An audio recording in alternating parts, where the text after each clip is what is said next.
नमस्कार दर्शकों, स्वागत है हिमालयन नेटवर्क में और आज का कार्यक्रम है हिमालयन बिजनेस टॉक्स। और आज फिर हमारे साथ हैं sir Kartik from Sai educational consultancy. नमस्ते सर, आपका फिर से स्वागत है आज के इस कार्यक्रम थैंक में। यू। बहुत ही बातें करने वाले हैं, बहुत कुछ जानने वाले हैं, सीखने वाले हैं आपसे। बिल्कुल। तो जैसे कि आपको पता है कि परीक्षा चल रहा है, बोर्ड्स का एग्जाम चल रहा है, एग्जाम का माहौल है। बच्चे 12वीं के एग्जाम दे रहे हैं और सेमेस्टर एग्जाम्स भी चल रहा है। अब कई बच्चे पास होकर के पोस्ट ग्रेजुएशन में जाएंगे और कई बच्चे अंडर ग्रेजुएशन में अपना कॉलेज का जर्नी शुरू करने वाले हैं। तो अब वो लोग देखेंगे एक अच्छा कॉलेज, अच्छा यूनिवर्सिटी। अब आप एजुकेशन सेक्टर से आते हैं, तो आप क्या बताना चाहेंगे कि कौन सा यूनिवर्सिटी अच्छा होगा, और उन लोगों के बारे में थोड़ा सा संक्षेप में बात कर दीजिए। देखिए, यूनिवर्सिटी तो काफ़ी सारे हैं जी ठीक है। हमारे पास जो है जीएनआई में बोला है, जीएनआई जी, new Delhi institute of management करके है एक कॉलेज, दिल्ली का है जी। काफ़ी पुराना है, 92 का है वो। और मतलब पीजी के लिए है, जो बच्चे बैचलर डिग्री कर लेंगे उनके लिए वो है। अच्छा, और आफ्टर ग्रेजुएशन ना। हाँ, उसमें काफ़ी मतलब प्लेसमेंट जो है ना, 100% प्लेसमेंट है उस कॉलेज का। अच्छा, और उन्हीं बच्चों को लेता है जो उस लायक उसमें होते हैं, जैसे 70%। तो मैं पिछले एपिसोड में भी आपको बोला था, बिल्कुल किसी भी बच्चे को अच्छे कॉलेज चाहिए तो परसेंटेज अच्छे चाहिए। और कहीं भी 10th और 12th का ही परसेंटेज पूछा जाता है, तो उसको ध्यान में रखते हुए 10-12 पे परसेंटेज को ज़्यादा लाना है। उसके लिए उस पर वर्कआउट करना है, उस वो लाने के लिए। जी। और अपने पास कॉलेज, जैसे मैं 2 कॉलेज का नाम बताया, देश भगत है, देश भगत, बेंगलोर का बहुत सारे कॉलेज है, प्रेसिडेंसी है, उसके बाद आपको रमैया, रमैया, एसआरएम चेन्नई वाले। और उसके बाद आपको बहुत सारे हैं, अभी याद नहीं आ रहे हैं, लेकिन बहुत सारे कॉलेजेस हैं। लेकिन मैं यही बोलूँगा सभी से कि परसेंटेज पे ध्यान दें जी और परसेंटेज लाएं। जी परसेंटेज आएंगे जी। तो ही अच्छे कॉलेज मिलेंगे। मैं जितने कॉलेज का नाम बोला हूँ वो सब टॉप 10 कॉलेज सब है, अच्छा, ठीक है। और उसमें जाने के लिए बच्चों को परसेंटेज चाहिए ही चाहिए। विद्यार्थियों को अक्सर रुचि रहती है डॉक्टर, एमबीबीएस, इंजीनियरिंग करने का, या किसी को लॉ पढ़ने का। तो ये सभी स्ट्रीम्स में, ये सभी शिक्षा माध्यम में आपको आपको क्या लगता है कौन सा अच्छा यूनिवर्सिटी, महाविद्यालय रहेगा? देखिए, किसी भी कोर्स के लिए और प्रोफेशनल कोई भी कोर्स के लिए हम लोग के पास अलग अलग है। जैसे जी कोई एमबीए के लिए फेमस है, जी जैसे मैं बोला कि मास्टर्स के लिए आपको दिल्ली, जो new Delhi institute of management है उसका नाम लिया मैं। उसी तरह से बीटेक के लिए, बीडीएस के लिए जीएनआई भी है और देश भगत भी है, ठीक है। इस तरह से अलग अलग, मतलब क्या क्वेश्चन था, मैं फिर से बोलूँगा। अच्छा अच्छा, कोई बात नहीं, यहाँ से कट हो जाएगा। कट हो मतलब जाएगा। मैं ये पूछना चाहता हूँ, हर एक कॉलेज का आप मुझे बता दीजिए। मैं फिर से पूछना चाहूंगा, मतलब हाँ इंजीनियरिंग के लिए एक अच्छा कॉलेज बताइए, हाँ, एमबीए के लिए एक अच्छा कॉलेज, ठीक है। और वही मेडिकल का। मतलब अभी साइंस और इंजीनियरिंग और मेडिकल तो दोनों साइंस का हो गया, अभी लॉ का भी तो स्टूडेंट होगा कोई, हाँ हाँ, कोई मैनेजमेंट का होगा। हम्म, तो वही फिर से पूछता हूँ। ठीक है। बढ़ते हैं अगली प्रश्न की ओर, अगले सवाल की ओर। हमारा सवाल यह है, अक्सर विद्यार्थी पूछते हैं कि किसी को मेडिकल में रुचि है, किसी को इंजीनियरिंग में, ये हो गया विज्ञान साइंस से रिलेटेड। अब किसी को आर्ट्स में जैसे कि लॉ पढ़ना है, या किसी को मैनेजमेंट कॉमर्स के साइड में जैसे एमबीए सॉरी एमबीए। तो आप एक एक यूनिवर्सिटी के बारे में बता दीजिए जो अच्छा है, आप लोग मतलब हम्म, स्टूडेंट्स को वहां पर जैसे प्लेस कर मैं सकते। बता रहा हूँ कि पीजी के लिए, पीजी में आते हैं, पीजी अच्छा में आपको दिल्ली, जो new Delhi institute of management है वो जी है, काफ़ी अच्छा है। आप दिल्ली साइड में, दिल्ली साइड अगर कोई उधर जाना चाह रहे हैं तो उसके लिए वो है, ठीक है। लेकिन स्कोर अच्छे होने चाहिए बच्चों के, अच्छा ठीक है। अगर स्कोर अच्छे नहीं है तो फिर बेकार है, उसमें नहीं हो पाएगा। दूसरा, आपको अगर कम में लिया जाए तो सीआईएम है, कोलकाता में है, ठीक है। वो भी प्लेसमेंट अच्छा देते हैं, वो लोग भी काफ़ी पुराने हैं। और मैनेजमेंट के बाद हम लोग जाते हैं, जैसे मेडिकल में जैसे मेडिकल बीडीएस वगैरह BDS कुछ रहता है तो कौन सा यूनिवर्सिटी अच्छा आपको है? देशभगत है, देशभक्त है, GNI है। ये सब नॉर्थ में है ना? देशभगत आपको पंजाब अच्छा, नॉर्थ में है, हाँ जी जी। और आपको हैदराबाद से है GNI, अच्छा ठीक है। अच्छा। उसके बाद आपको अगर मेडिकल में और भी जाते हैं तो प्रेसिडेंसी है, आचार्य है, इस तरह करके बेंगलोर के कुछ कॉलेजेस हैं हमारे साथ। अच्छा, ठीक है। थोड़ी गहराई में जाते हुए और मैं एक बात और ओके ओके मैनेजमेंट का, मैं एक कॉलेज का नाम भूल गया जी। मैं अभी बता रहा हूँ। Visvesvaraya group of institutions, Visvesvaraya groups of ये यूपी का कॉलेज है। जी। ये MBA के लिए रिटेन में देती है 1000 के एग्रीमेंट पेपर पे रिटेन में देती है। जॉब नहीं लगेगा तो आपका पैसा रिफंड होगा, वो रिटेन में आपको देगी। और जॉब का मिनिमम जो पैकेज होगा मतलब 8-10 लाख का होगा। ऐसा नहीं कि 5,000 का जॉब, 10,000 का जॉब लगा दिए पर एनएम, मतलब सॉरी पर मंथ, और दे दिए, ऐसा नहीं है। वो पर एनएम 8 से 10 प्लस ही रहता है उन लोगों का, और फी भी काफ़ी कम है।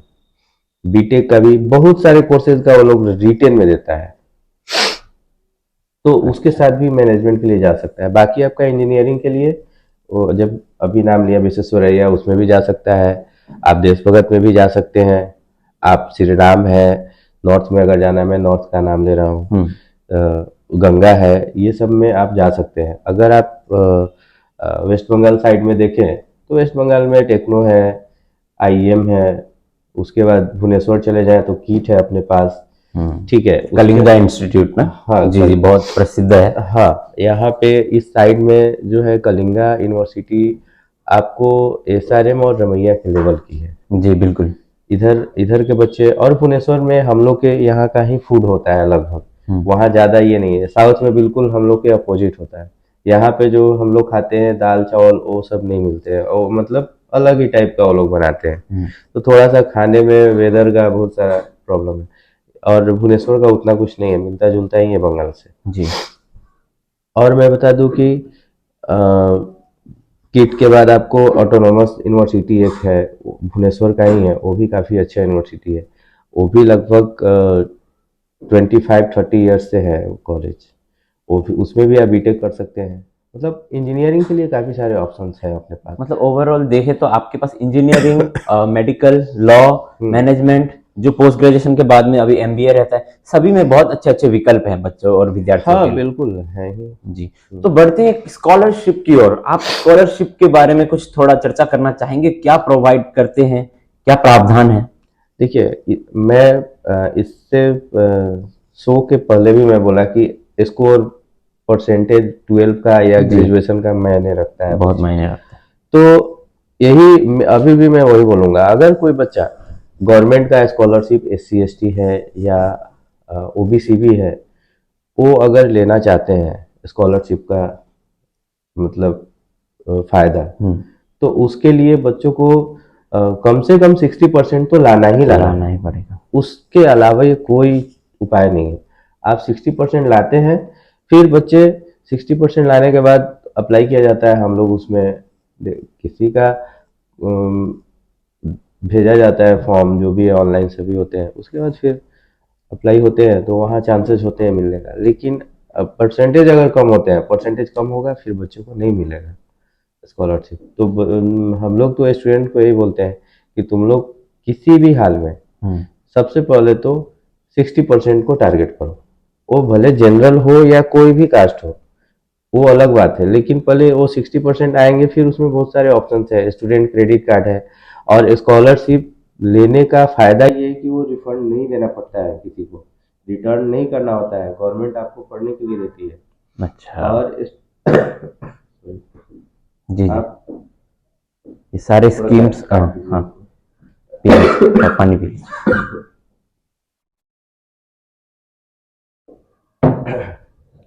तो अब मैं यही बोलूँगा, ये अभी तक कट ही रहेगा कि मतलब सरकार की तरफ से इतने अच्छे अच्छे स्कीम्स है, वो लोगों को पता नहीं है, तो आप लोग कैसे बता रहे हैं? तो उसमें आप एजुकेशन काउंसलिंग के बारे में थोड़ा बात करें।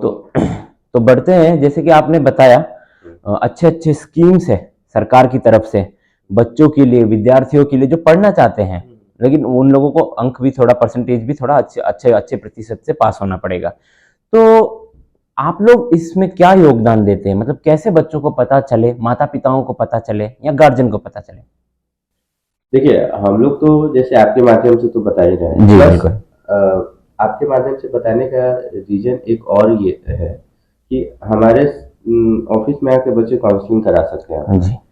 और नहीं आ सकते हैं तो हमारा फेयर होने वाला है जो आगे एजुकेशनल फेयर, एजुकेशन फेयर, शिक्षा मेला, उसमें आएंगे। उसमें काउंसलिंग डायरेक्ट कॉलेज से भी हो सकता है। जी। मेन हम लोग का बच्चों को मूव करने का काउंसलिंग करके ही होता है, यही एक तरीका है।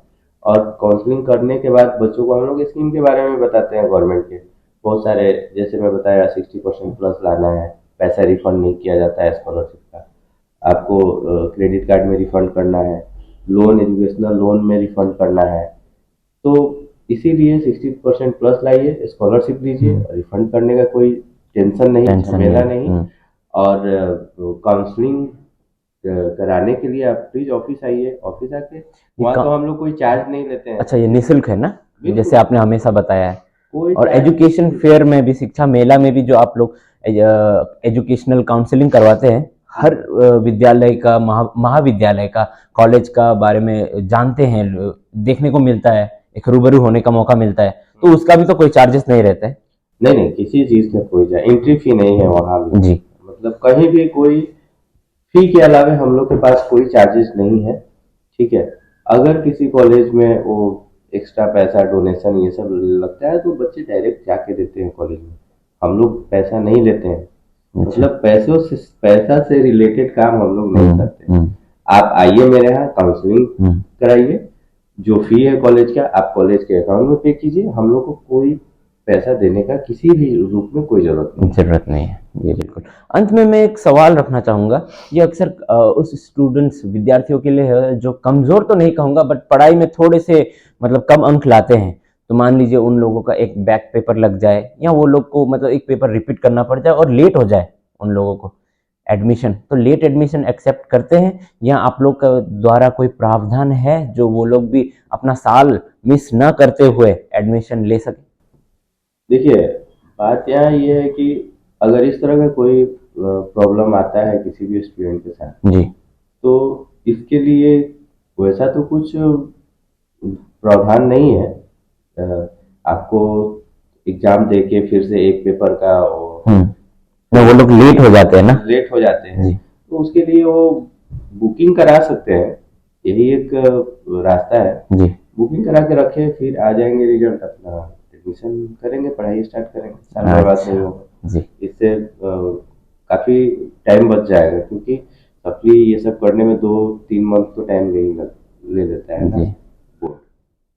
तो वही था आज के कार्यक्रम में, आपसे बात करके बहुत अच्छा लगा, हम लोगों को बहुत कुछ जानने को मिला। जैसे कि आपने स्कॉलरशिप के बारे में बताया, विद्यार्थियों के लिए सरकार ने इतने अच्छे अच्छे स्कीम्स लेकर के आए हैं जो कि अक्सर पता नहीं होता, बट एजुकेशन काउंसलिंग आप लोगों के द्वारा हो करके वो पता लगता है। और आपने ये भी बताया कि शिक्षा मेला हो रहा है, उसका कोई चार्जेस नहीं लगेगा। आइए विद्यार्थी, आप आइए, अपने माता पिता को लेकर के आइए। सारे कॉलेजेस, यूनिवर्सिटीज का आप लोगों को रूबरू होने के लिए रूबरू होने का मौका मिलेगा। और इसी के साथ मुझे लगता है आज के कार्यक्रम को यही अंत कर देते हैं। तो इसी के साथ धन्यवाद। Sai education services ISO certified कम्पनीले वर्ष 2024-25 को लागि विभिन्न कोर्सहरू सञ्चालन गरिरहेको छ। यी कोर्सहरू छन् म्यानेजमेन्टमा BBA, BCA, MBA अनि MCA। यसरी नै नर्सिङमा GNM, BSc nursing, MSc, B basic nursing, engineering, BTech, MTech, polytechnic, मेडिकलमा MBBS, BDS, BHMS, BMS, फार्मेसीमा D Pharma, B Pharma, M Pharma, PharmD, लॉमा LLB, BA, BCom, LLM, एजुकेशनमा B.Ed, M.Ed, D.El.Ed। यी कोर्सहरूका लागि तुरुन्तै प्रवेश लिए 20% छुट पाउनुहुनेछ। आफ्नो स्थान आज सुरक्षित गरिहाल्नुहोस् अनि 100% उपहार पनि पाउनुहोस्, जस्तै tab, mobile, smart watch, earband, laptop, TV र AC। किन ढिलो गर्ने? आजै फोन उठाउनुहोस् अनि अधिक जानकारीको लागि स्क्रिनमा दिएको ठेगाना र नम्बरहरूमा सम्पर्क गर्नुहोला। याद राख्नुहोस्, विद्यार्थीहरूलाई student credit card, scholarship, education loan पनि उपलब्ध गराइनेछ।